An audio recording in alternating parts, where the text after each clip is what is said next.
Saturday the 4th of November, 2023. First reading.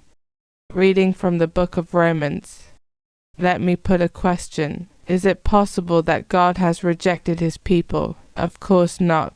I, an Israelite, descended from Abraham through the tribe of Benjamin, could never agree that God had rejected his people, the people he chose specially long ago. Do you remember what scripture says of Elijah, how he complained to God about Israel's behaviour? Let me put another question then. Have the Jews fallen forever, or have they just stumbled? Obviously they have not fallen forever. Their fall, though, has saved the pagans in a way the Jews may now well emulate. Think of the extent to which the world, the pagan world, has benefited from their fall and defection. Then think how much more it will benefit from the conversion of them all. There is a hidden reason for all this, brothers, of which I do not want you to be ignorant, in case you think you know more than you do. One section of Israel has become blind, but this will last only until the whole pagan world has entered, and then after this the rest of Israel will be saved as well. As scripture says, the liberator will come from Zion, he will banish godlessness from Jacob.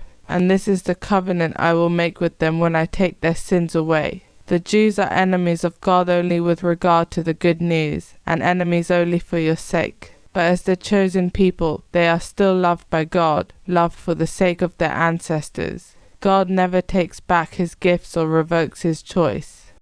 Responsorial Psalm. The Lord will not abandon his people.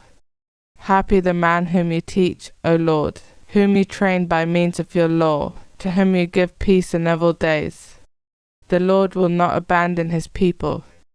The Lord will not abandon his people, nor forsake those who are his own. For judgment shall again be just, and all true hearts shall uphold it.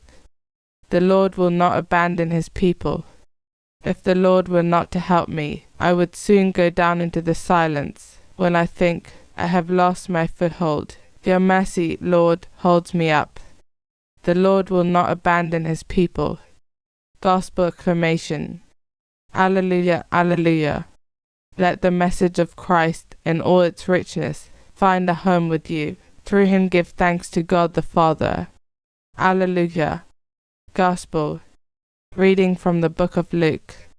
Now on a Sabbath day Jesus had gone for a meal to the house of one of the leading Pharisees, and they watched him closely. He then told the guests a parable, because he had noticed how they picked the places of honor. He said this: when someone invites you to a wedding feast, do not take your seat in the place of honor. A more distinguished person than you may have been invited, and the person who invited you both may come and say, give up your place to this man, and then, to your embarrassment, you would have to go and take the lowest place. No, when you are a guest, make your way to the lowest place and sit there, so that, when your host comes, he may say, my friend, move up higher. In that way, everyone with you at the table will see you honored. For everyone who exalts himself will be humbled, and the man who humbles himself will be exalted.